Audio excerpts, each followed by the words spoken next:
cold, drawing a steaming bath and mixing a botanical remedy into the water, a bitter powder called Peruvian bark made from the cinchona tree native to the Andes.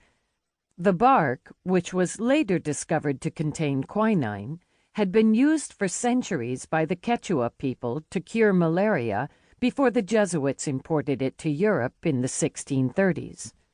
It had become a staple medicine first for European doctors and then for American ones, and although it was used far more often for malaria, Hosack hoped against hope that it would bring down the fever. Next, he poured several bottles of alcohol into the bath water to stimulate the circulation. After the boy had been lowered in, he sprinkled in smelling salts. At first, the thin body lay still in the steaming water, but within minutes the boy began to regain his senses and his pulse quickened. Hosack swaddled him in warm blankets and carried him back to the bed, where he slept deeply for several hours before awaking, delirious once again. The doctor prepared another bath, and then another. The fever slowly receded. The boy would survive. Hosack refused to leave the house that night, but he permitted himself to doze in a nearby bedroom after the hours of anxious effort. As he later recalled the scene, he bolted awake to find the boy's father, Alexander Hamilton, at his bedside. Taking Hosack's hand, Hamilton said with tears in his eyes that he could not remain one moment longer in his own house without expressing his deepest gratitude. In that moment, Hosack became a trusted friend to one of the nation's most famous and powerful men. But his medical intuition that night did more than forge a bond between a founding father and a young physician.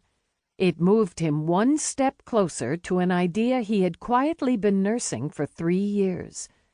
A few weeks after saving Hamilton's son, Philip, Hosack picked up a quill and composed a letter to the president and trustees of Columbia College, where he was a professor of medicine and botany.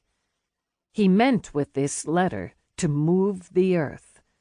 It would take time, years of patience etched into 20 acres as his fellow New Yorkers showered him with both accolades and scorn. Finally, orchards would arise of apple, pear, and apricot. Carnations and daffodils would dot the lawns.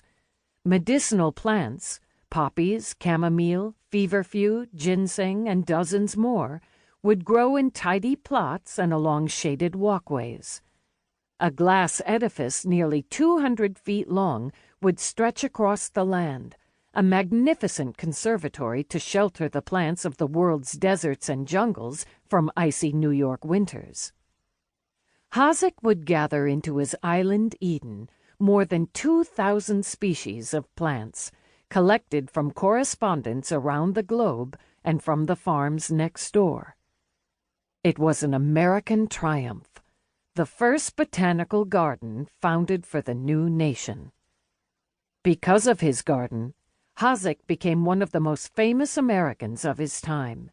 His medical research there cemented his reputation as the most innovative physician in New York. When Alexander Hamilton and Aaron Burr needed an attending physician for their 1804 duel, they both chose David Hosack. Thomas Jefferson, Alexander von Humboldt, and Sir Joseph Banks sent Hosack plants and seeds for his garden and lavished praise on him.